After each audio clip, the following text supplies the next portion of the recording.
Hey guys, Will Kemp here atop beautiful House Mountain. We are roofing a round house and it is at about a 2.5 pitch.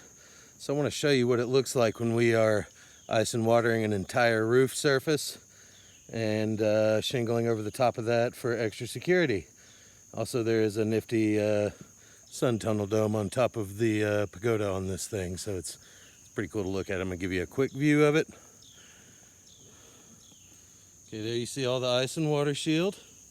That is over the entire surface of the roof, and shingles over top of that.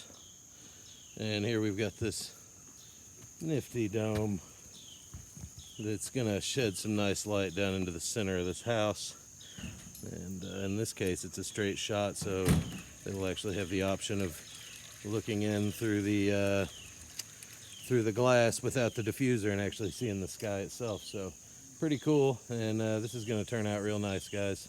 I'll try to take a quick shot of it when we get finished. And anyway, glad to be here on top of House Mountain putting this round roof on, and I got a good feeling that it's going to look awesome. Thanks a lot. Talk to you guys next time.